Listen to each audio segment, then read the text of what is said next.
আজকে মাস্ক পরে স্লোগান দেয়, দেখেন নাই যে শেখ হাসিনা আসবে, বাংলাদেশ আসবে।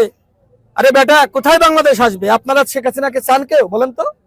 শেখ হাসিনাকে বাংলাদেশের মানুষ আর চায় না। শেখ হাসিনাকে দেশের মানুষ বিতাড়িত করেছে। সুতরাং আগামী নির্বাচনে আওয়ামী ফ্যাসিস্টরা, তাদের দোসররা নির্বাচনে অংশ নিতে পারবে না, কথাই স্পষ্ট। সাউথ টাউনে হোক আপনার স্বপ্নের আবাসন, শতভাগ রেডি প্লট, সাথে সাথেই সাফ কাবলা রেজিস্ট্রি। নির্বাচন বানচালের অনেক চক্রান্ত চলছে, আমরা শুনতে পাচ্ছি।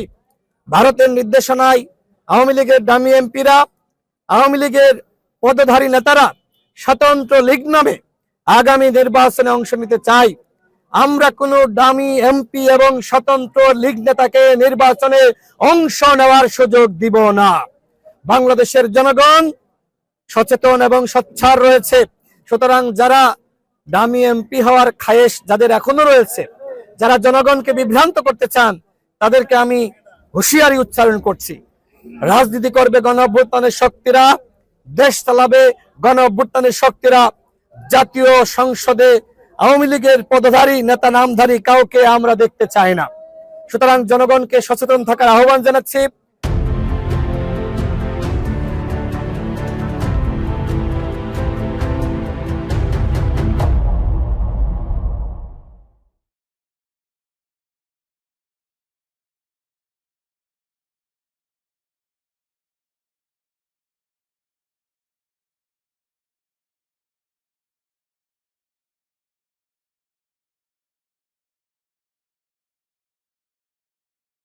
আমরা সবসময় বলেছি যে এই বন্ধন নিয়ে জনগণের সাথে সরকার তামাশা করছে।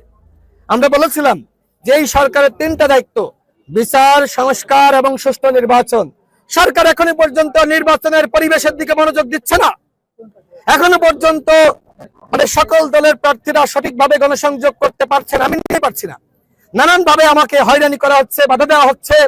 তারপরেও আমি চেষ্টা চালিয়ে যাচ্ছি। নির্বাচনের পরিবেশটাই সরকার এখনো পর্যন্ত পুরোপুরি তৈরি করতে পারে নাই। এখন সরকারের তাহলে কাজটা কি?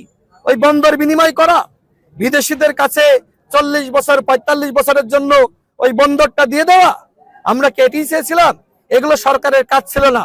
সরকার একবারই এই কাজগুলো করেছে। সাউথ টাউনে হোক আপনার স্বপ্নের আবাসন, শতভাগ রেডি প্লট, সাথে সাথেই সাফ কাবলা রেজিস্ট্রি। দেখেন, সরকারের উপদেষ্টা এবং প্রেস সচিব অনেকে বলছে যে ওই বন্ধ চাঁদাবাজি হয়, চাঁদার টাকা ভাগ নেওয়ার জন্য নেতারা এইভাবে কথা বলছে। তো আপনারা যে কমিশন বাণিজ্য করছেন না বিদেশিদের কাছে এই বন্দর তুলে দিয়ে, তার নিশ্চয়তা কি? উপদেষ্টাদের বিরুদ্ধে দুর্নীতির খবর আমরা শুনি নাই? সরকারের বড় বড় কর্মকর্তাদের বিরুদ্ধে দুর্নীতির খবর শুনি নাই? এখন হয়তো এগুলোর তদন্ত